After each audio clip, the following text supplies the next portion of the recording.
On May the 12th, my next guest, undefeated Rudy Garcia, takes on Dihul Olguin in a featherweight bout at the Fantasy Springs Hotel in Indio, California, live on the zone. Rudy, what's happening?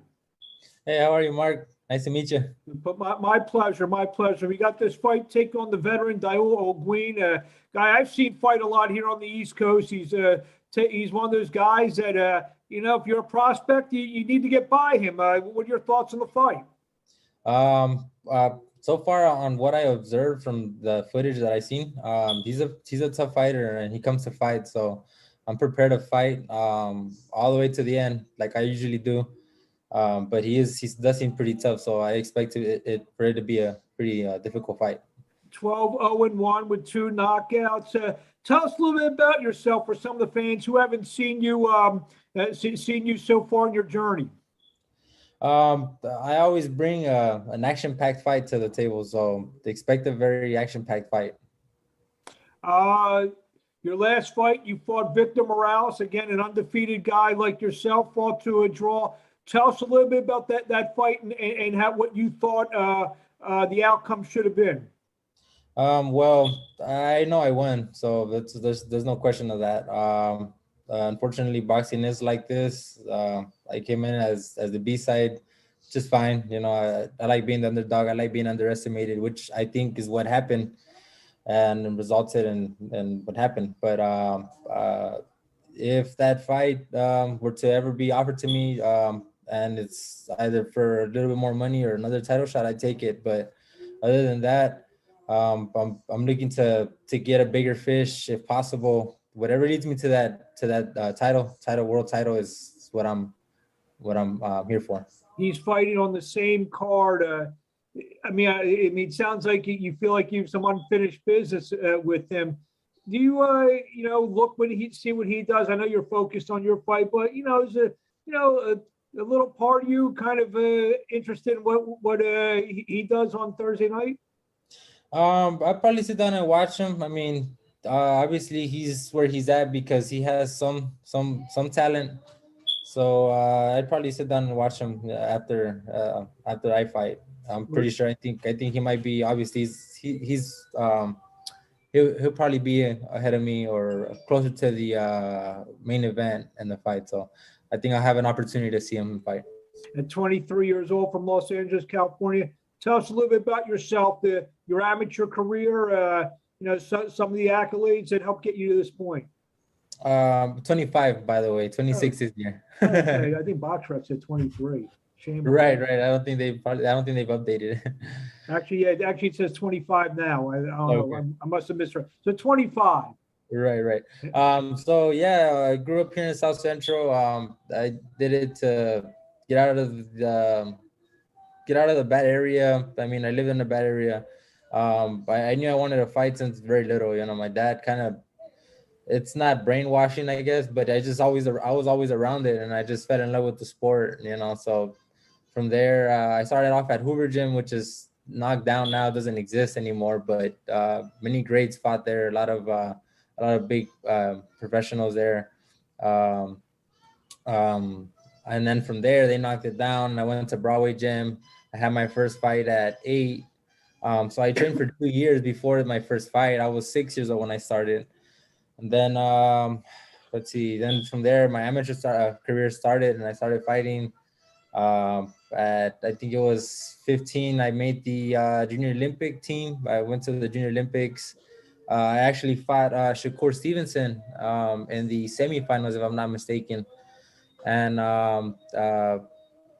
it was a good fight. We went at it, but obviously there isn't any ties in the amateur. So from there, his career took off, and then my career took off also in a separate path. And thank God I got an opportunity to fight in Mexico for the traveling team, national team.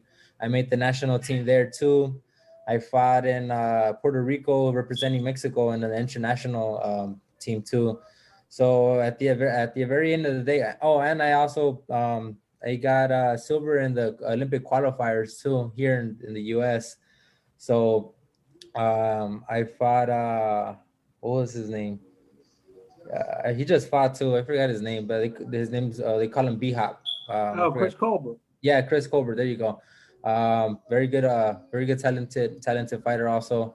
Um, but yeah. So then from there, I think from there I was done with the amateurs by that time. I think I was 19, and by the end of my amateur career, I had 156 amateur fights and 20 lost. So that's my amateur background. And now we're here. Thank God, undefeated. So You mentioned being from South Central LA, and a lot of fighters they come from hard upbringings. South Central being one of the more notorious areas. How much did that mold you? Mold you into the fighter that you are? That you had to overcome, some of that stuff growing up in that tough neighborhood. The surroundings make you a little tough. So it's kind of, you grow up and you see these what do you want to call them? I guess gangsters around there. Maybe somewhat of wise guys, if you will. And they kind of how can I say it? It kind of transitions over to you, not in a way as in the bad way, but kind of the attitude, So never backing down from any fight, and I've had to defend myself on many occasions when I was a little kid, and my unfortunately I was suspended a lot of times, but it was always because I had to defend myself, and I've been boxing since I was 6, so I knew how to fight as soon as I hit school, So there was no way I was gonna let myself from anyone. So growing up, I had little friends here and there, and they'll tell me, hey, come on, come and hang out with us, and stuff. And then I on like two occasions I hung out with them, and they were up to no good, so I just parted ways with them, and just it was more of a high and by. And then like years later, we graduate from, or culminate from elementary, and then middle school, and they stayed in the area, but I left to get out of that bad area, and I went to Hawthorne High to try to get out of that bad area. But obviously I live still in South Central, so I was always updated with everybody, what's going on. And turns out a few of my friends that were actually killed because they were in that bad lifestyle, it was pretty uncommon to get past the age of 18, or you'd end up dead at 18, So a lot of them didn't even make it past 18. Well, so do some of these guys now, maybe because they see that you're doing good things, you have some talent, maybe say, you know what, kind of become guys that you see standing on the, hanging out at night. It could become fans of yours. Yeah. Actually, I ran into one of them, and he was actually.